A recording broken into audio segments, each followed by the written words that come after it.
Hi everyone, today we're going to be opening up the not quite so new iPhone 13 mini in midnight black. As you know, the iPhone 14 is out, but this phone is actually not for me, it's for my father, and he likes a smaller smartphone.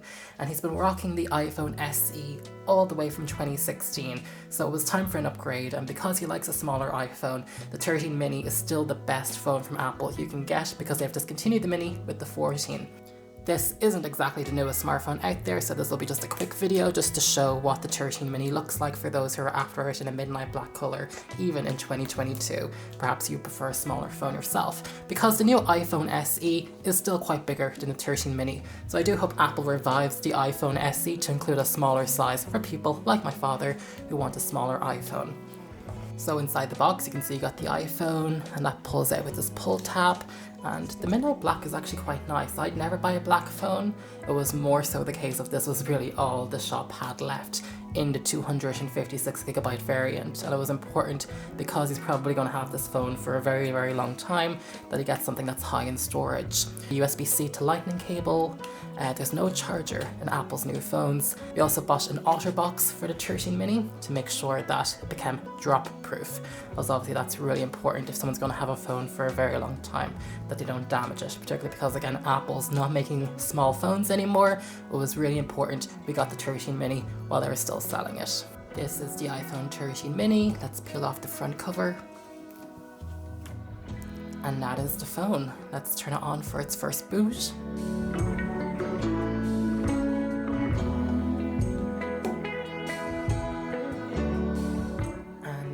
So we're going to go through the setup process now of transferring his files from the iPhone SE, which was like an iPhone 6 back in the day from 2016, all the way onto this new iPhone 13. So it's going to be quite an upgrade on his end.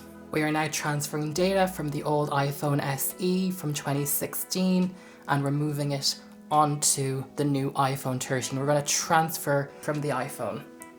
As you can see, this old iPhone SE is being held on by like a thread. There is sellotape everywhere on it, but again, my father really loved the smaller size of the iPhone SE. This is actually his second iPhone SE. His first one broke, so we actually had to go ahead and buy another one, even though Apple stopped selling them, which means you're kind of forced to buy used phones. So it was great that Apple did come out with the mini size for both the 12 and 13, so we were able to get him a 13 while Apple was still selling them. Setup is now asking if he wants to make this the new iPhone. Everything is going to be transferred over.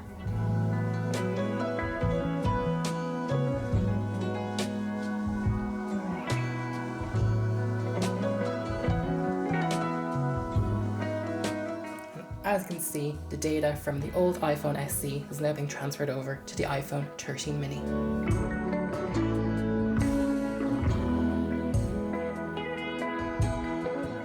For those who are a fan of Apple's smaller sized phones and maybe also have an iPhone SE thinking about upgrading to a 13 mini, because again the 14 doesn't come in a smaller size, as you can see they are very similar in size, and I think it is a great upgrade path, particularly because the iPhone SE is far bigger than the 13 mini.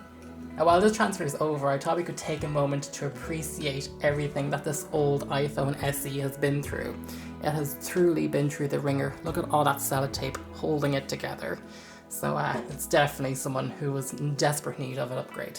While you may also find the iPhone 12 mini sold in some shops, particularly if you think about those smaller electronic shops that typically sell older phones, I probably wouldn't recommend the 12 mini because I have a review of that on my YouTube channel, which I reviewed about 2 years ago. The battery life on that wasn't great. It has been improved on the 13 mini, so if you're wanting a smaller phone, I would say go for the 13 mini over the 12 mini.